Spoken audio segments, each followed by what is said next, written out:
First of all, I've been around the state speaking to lots of groups about the commission. The Greater Cumberland Committee. I was invited to speak to the MAC presidents up in Cecil County, the Maryland PTA, MAEP, MSEA at their convention in Ocean City. Monday, I spoke to the Howard County Chamber of Commerce, and more are scheduled. And I just wanted to observe that almost without exception, when I walk into the room, the general assumption is that Maryland students are doing just fine. After all, Maryland was named the top education system in the U.S. for 5 years in a row and is currently ranked 5th. The assumption, however, turns to shock when I show them the data on student outcomes. So, for example, that the NAEP scores, everyone knows NAEP is the National Assessment of Education Progress. It is given across the country in every state. So this is not a different test in Maryland than it is in some other state. It's the same test, and here are some results from our NAEP scores in 2015. So Maryland is very much in the middle of the pack on these NAEP scores. The PARCC proficiency rates, as we see here, are trending up slightly in most cases, but at a modest rate. But then if you look at what's happening in the U.S. versus other countries, we've seen this data before, but you kind of put this together, and Maryland is in the middle of the pack in the U.S., at least on student outcome scores, and in the middle of the pack against other developed countries. So people are quite frankly shocked when they see this. And frequently, and I certainly heard this with the Howard County Chamber, that this is not acceptable. Something's got to change. There's also a general assumption that as a state, we are taking care of kids with special needs. So we know that from our work that Maryland ranks 11th in per student expenditures. We have the highest median income, but people can't believe it, and we couldn't around the table, when we learned that Maryland spends 5% less on schools serving poor students than those serving wealthy communities. There's also a general assumption that we are producing graduates to meet Maryland's workforce needs. You know, lots of people talk about the jobs of the future. Georgetown University put out this report that sort of parallels what others have said. Almost, you know, over 2/3 of the jobs will require some sort of post-secondary certification. And in Maryland, right now, only 47% of adults have a college degree, and 3% have some sort of high-quality post-secondary certificate. So we've got a big gap between what will be needed in the future and where we are as a state. And one of the answers has got to be CTE, but we less than 25% of our graduates complete a career in CTE. So clearly we have to upgrade the CTE, scale it up across the state, but also get people over the assumption that CTE is a lesser track if Maryland is going to complete globally. There's also an assumption that we have an ample supply of high-quality teachers.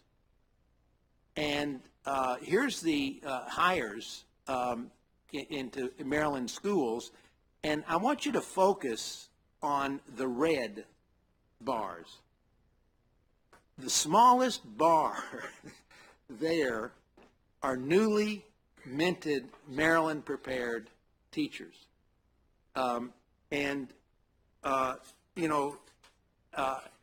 Just to reinforce this point, I asked for some data about students entering College Park in Towson who wanted to go into teacher ed. Now, Maryland College Park, which has very high admission standards, admitted 4,000 freshmen last year, roughly. Guess how many chose teaching as a career option? 1%. 1% of those students wanted to go into teaching as a career. Towson admits about, and Towson is supposed to be our big teaching producer. Roughly 3,000 students, and only 5% chose to go into teaching. And in every case, both Towson and College Park, those that chose to go into teaching were at the lowest end of the admissions pool at the institutions. So taken all together, this is not a pretty picture for our state. We have also learned, and this I want to celebrate, that Maryland schools and school systems are doing many of the things we know that need to be done, and they're doing, in many cases, doing them very well. So as part of our work, we certainly don't want to throw the baby out with the bathwater. Indeed, we need to build on the many good initiatives that have been launched in our state. But if we're honest with ourselves, we must admit that this good work going on in Maryland is far from systemic. Too many Maryland children are being left behind, and unfortunately, these tend to be disproportionately low income and minority students. But when you look at the PISA scores, we have no reason to feel complacent about the education any of our children are getting. Now, through our work as a commission, we have learned and have general agreement on what needs to be done to remedy these circumstances. We must invest in high-quality early childhood education. We must invest in supporting students with special needs. We must invest in building an ample supply of high-quality teachers and administrators. We must elevate the teaching profession and make it an attractive career for our best and brightest students, so that 30% of the students that go to College Park want a major in education. 40% of those that go to Towson want a major in education. We must build the pathways to ensure that most students are on track for college and career readiness by the end of the 10th grade, and nearly all by the end of high school. We must build rigorous college and career pathways that allow students to graduate from high school with significant college credits, even an AA degree, and CTE pathways aligned with industry standards. Now, to do all these things, the state will need to invest significant money at the state level and from the local jurisdictions. And here's the rub. In this era of fiscal constraint and strict accountability, simply asking for more money to continue with existing practices has little or no chance of success. Believe me, I have heard that as I've traveled around the state as well. We need a bold plan with a high degree of accountability. Anything less will, in my opinion, relegate our report to the round file. We have all worked too hard to allow that to happen. As a commission, we have been given a rare opportunity one that comes along once every several decades at best. Something extraordinarily important for our state and for future generation of Marylanders is within our grasp. For it to happen, we must pull together and get this work done. There will be times when we must all be willing to give a little on matters we consider important to get a lot for the future of our state.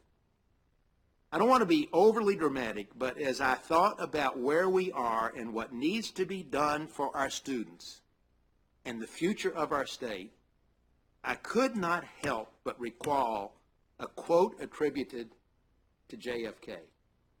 If not us, who? If not now, when? So, let's get on with our work.